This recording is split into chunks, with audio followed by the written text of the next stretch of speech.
What's up? Today with me is a master copywriter who's from Canada, and today he's gonna give us insights about writing copies on social media. So if you guys are ready, stick around. Mitch Miller is the co-founder of Post Media. He's a former rock star and went from homelessness and not being able to feed himself to leading a movement of people who aims to receive freedom, truth, and business wisdom. Last February, I had the privilege to attend the exclusive retreat of Mitch Miller called Project Persuasion at Phuket, Thailand, together with other marketers and entrepreneurs, and I've seen him deliver the best marketing value bombs. Mitch developed training programs ranging from $7 online programs to $5,000 in-person workshops where students and clients get real results. Mitch's revolting contrarian teaching style gets people all around the world going crazy for the real secrets to marketing a business. Get some of Mitch Miller's marketing truths with my interview with him today.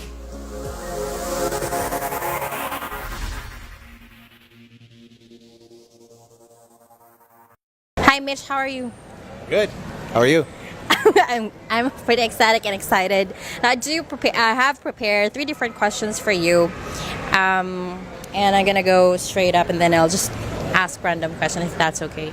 Sure, let's do it.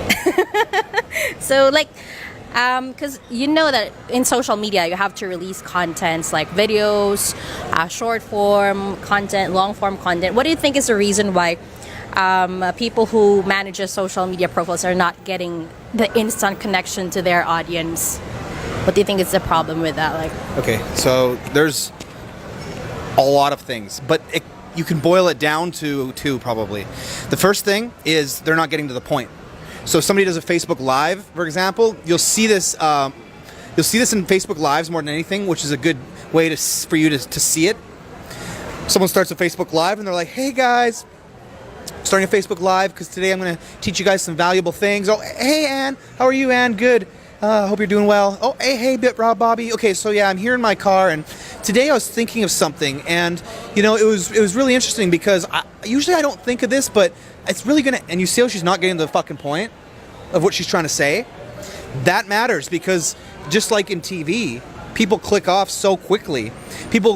You see bounce rates on websites. People go to a website, they're gone. People go to a TV station. If it's not awesome, they're gone. If they go to a radio station, it's not a song they want to hear, it's commercials, they're gone.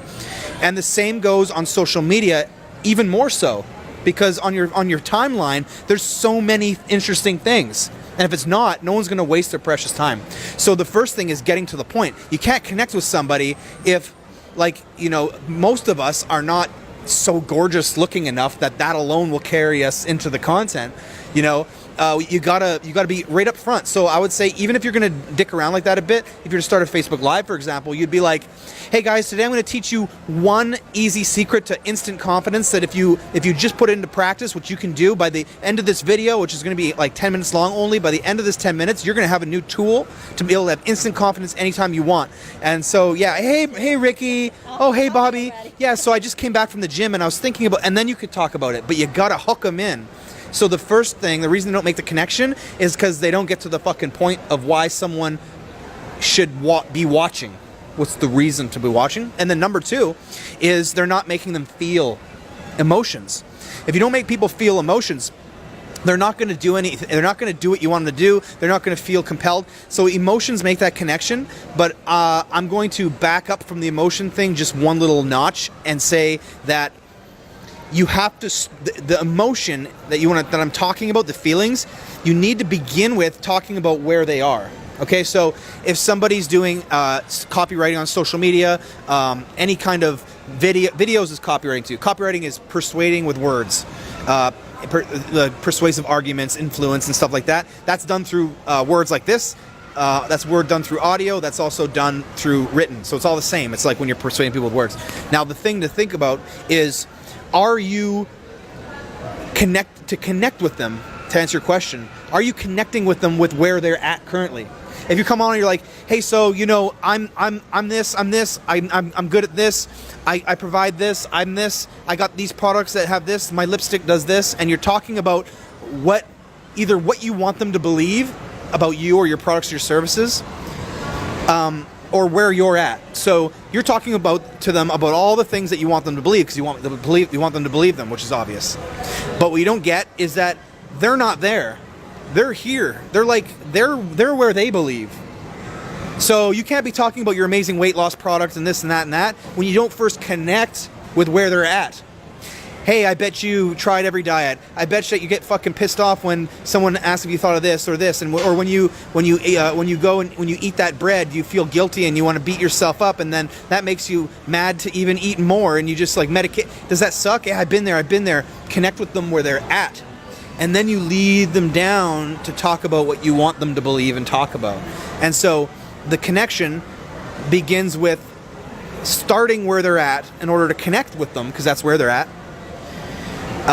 Getting to the point like I talked about, and then the connection with where they're at is the trick to making that work, is to make them feel those emotions of where they're at. Since you're already talking about emotions, like, can you give the audience the how to add the emotion to their copy? Like, just probably like a tip or two. Okay. Sure. To make people feel, you need to know how they already feel. So the best thing to know how they feel is to have been there yourself. Sometimes you're selling stuff where you haven't been there yourself. That means you have to go interview people, you have to pay attention and find out what people feel. If you're selling a weight loss product and you've never had to deal with losing weight and the struggle and the fucking hardship that is, the addiction and all the crazy mental baggage that goes along with that, you have to talk to people who have, so you know how they feel. And the cool thing is that if you're perceptive enough, someone who's been addicted, if you've been addicted to drugs, let's say, but you haven't been addicted to food, the same emotions are there, the same struggles, the same feelings, so you can relate as if you did go through that, if you went through something that has that same thing, or addicted to a bad relationship. So my point I'm trying to make, the first tip is that how we feel is universal.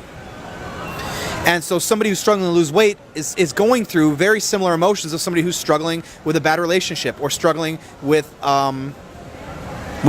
drugs or whatever. So to make people feel those emotions, you want to ask questions that, by them answering or thinking about the answer, immediately makes them feel that emotion.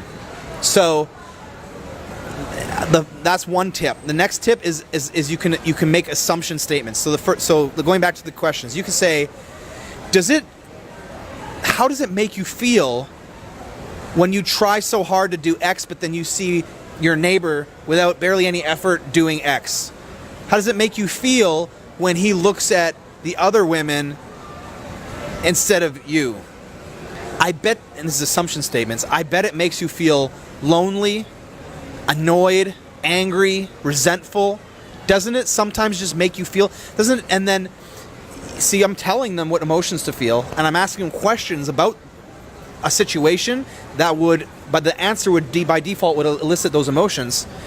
And then you twist it even more. I bet it makes you feel resentful and angry and scared because you don't know if maybe he's planning on leaving you, and that that uncertainty probably just drives you crazy, and it makes you act weird, and it makes you act in ways that you know is going to sabotage the very relationship that you don't want it to end and you're trying to keep. So I know how you feel. I've been there. Tell them a personal story. That's another way to connect. It's a personal story and those emotions. And so you talk in the language, and it sounds deceptively simple, but it's really simple. You speak those actual words of the feelings. If you want them to feel resentful, use the word resentful a lot. And so I kind of did some there, but that's how you put the emotion in, is you ask questions for which the answer by default would make them, it's like, you'll never, like, if I was like Sam, I was like, you'll never guess what this person said about you yesterday behind your back. You'd be like, what? And that all, but by default, she's feeling that emotion like, who, what? Man, they said that thing, and I would be real pissed if I were you. You're like, what? Who said what? I don't know, but you're going to be really angry. You're already angry at the person. You don't even know what was said. You don't even know if I'm full of shit. So questions to direct them to feeling emotions, and then the statement saying, I bet that sometimes you feel like this and this. The trick with making assumptions, like for example, if you're selling a make money thing, and you're like, if you're selling like a make money thing, you're like,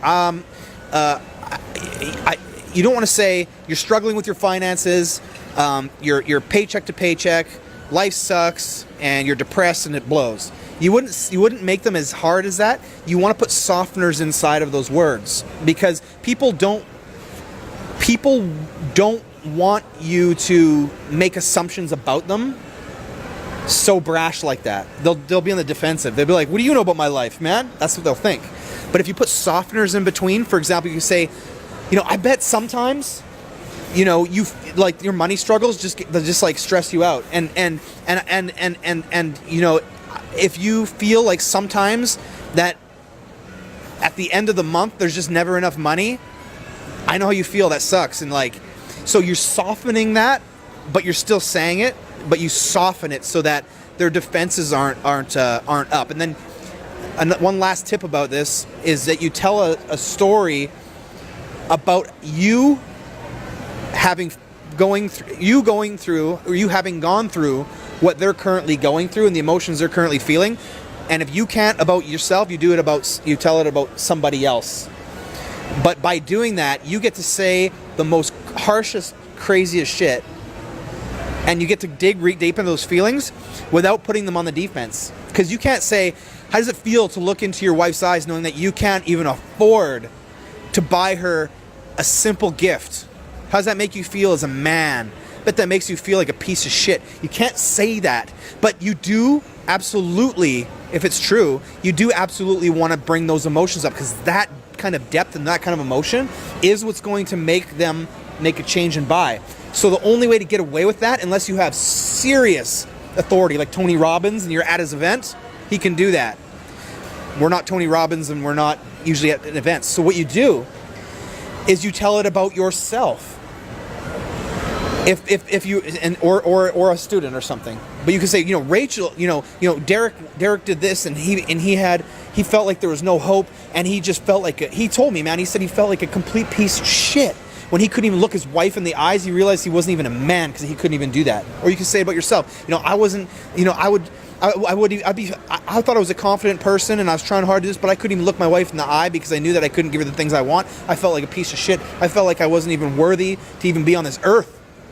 And by putting it on yourself, you can say the harshest shit, but you're actually kind of saying it to them without saying it to them. So it'll land. The sucker punch to the gut will hit them like a ton of bricks, and it'll land on them because they allowed it. If you start talking to them like that, their shield is up and you're punching the shield.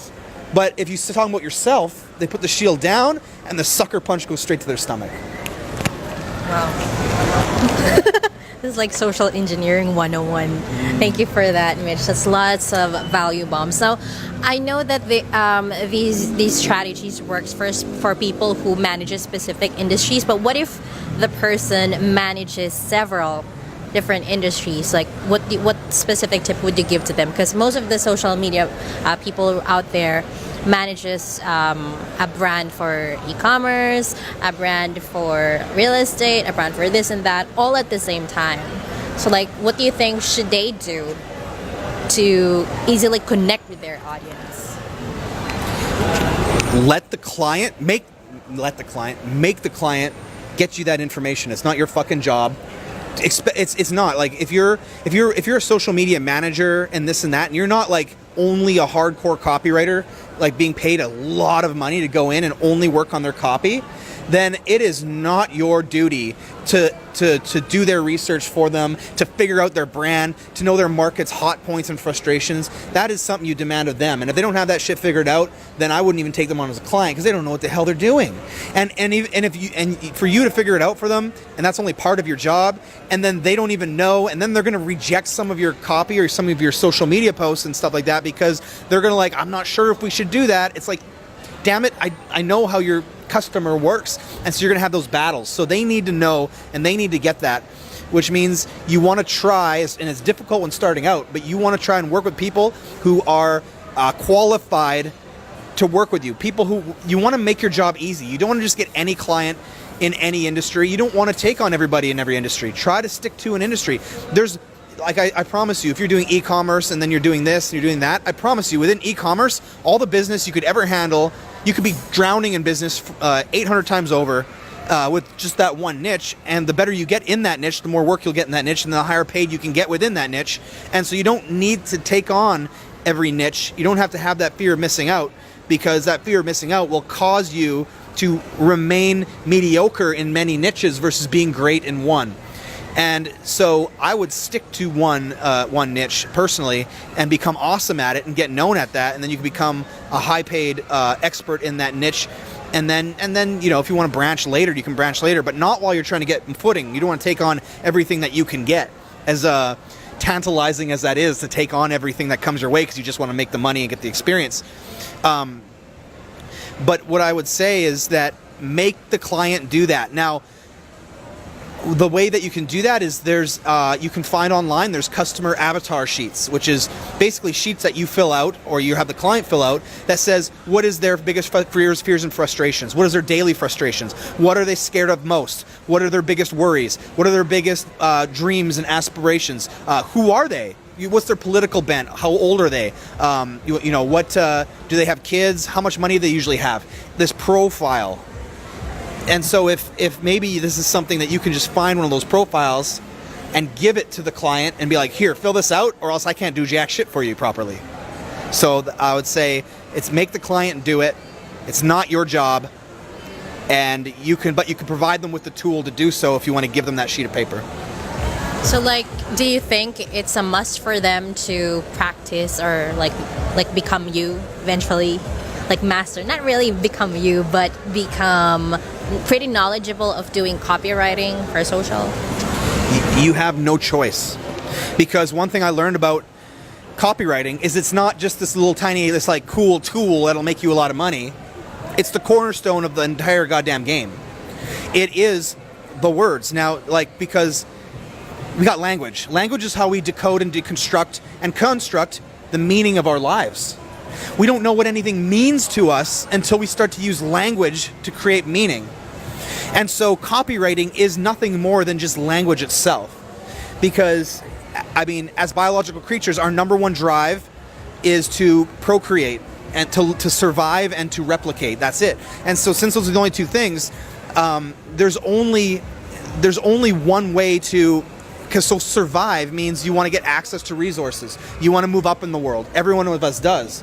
We want to move up and have more money. We want to have more security. We want to have a bigger house. We want to have more for our families. So in order to do that, you got to work for that, and you got to work for those resources. Well, you got to work with other people. So you got to work in a hierarchy too. It's very well known. Through humans. We that's why we have job hierarchies, company hierarchies. That's why we have hierarchies in teams. There's always a team leader. There's always a hierarchy, especially in life. There's always a ladder that you climb, the status ladder. And so since that's true, and we have to work with other people because as an organism, we want to be the best that we can, but everyone else does too. So we're competing. There's no way around it. We're competing, and there's competition. And because we're competing for the top, we have to do it in a way where we're not killing other people. Because if you're going to compete to get to the top, and I promise I'll wrap this up wrap this thought loop up and have it make sense to what I'm talking about here. But since we're competing and we don't want to kill each other, there's only one other way to do that. Because if we're competing for resources and to get a better lives for ourselves, and we're not sadistic killers, then the only other way that you can possibly do this, to compete in the world, to get what we want, the only other way we can do that is to cooperate with the people around us.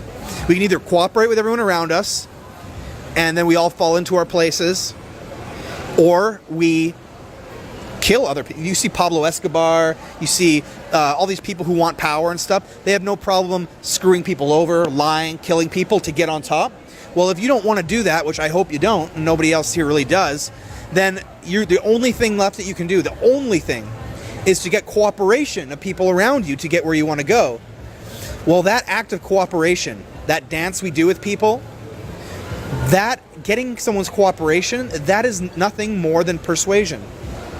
That is persuasion. Giving people what they want so you can get what you want. Getting what you want by getting other people by giving people what they want, and vice versa. Getting the act of getting people cooperation from people is persuasion itself, which you can call influence, which you can call sales, which you can call just communicating. Because you guys battling over which movie to watch tonight is nothing more than copywriting and persuasion. So persuasion and copywriting, which is nothing more than persuasion, the art of argument and the art of getting someone's cooperation around you, that is not just a cool tool for business. That is the fucking fabric of our species itself, of how we communicate. So it's not optional. You're doing it already. Every time you open your damn mouth, you're doing copywriting in your life, no matter what you're doing inside or outside of business. So the question is it's like you can't not do it. You're already doing it, probably doing it suckily. So you better and might as well learn how to do it right, because the whole name of the game online, let's not kid ourselves, business is commerce, commerce is selling things, sales is the art of persuasion and argument, and argument is the art of getting cooperation from people around you, and getting cooperation from people around you is the only thing that we got in order to get what we want out of life, and it's the only way in which the human species can live and coexist with each other without killing each other off. So it's not only is it necessary, it's probably the most important thing you could ever do in your life. Oh, that's it.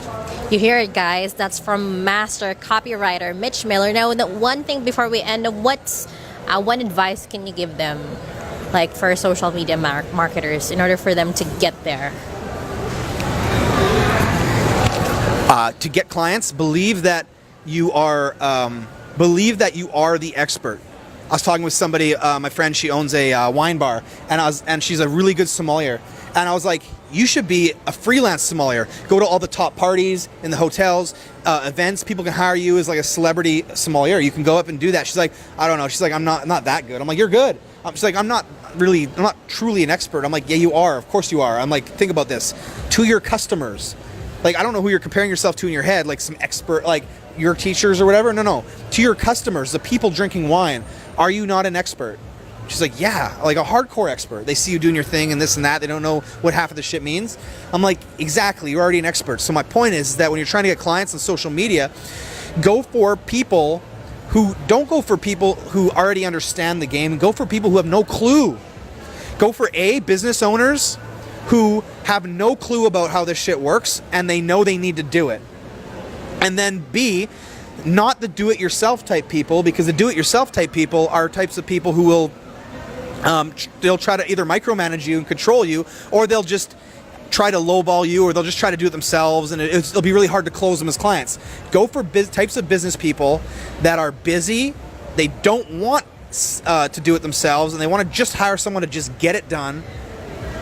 And you want to go for a business owner who has no clue about how this shit works, and he doesn't care to. He just wants to let you do your magic. And when you get those kind of people and you look for them, you'll find that they pay you more money, they stay out of your hair, and they let you do your thing, and they're happier. Thank you so much, Mitch. Thank you. Thank you guys for watching.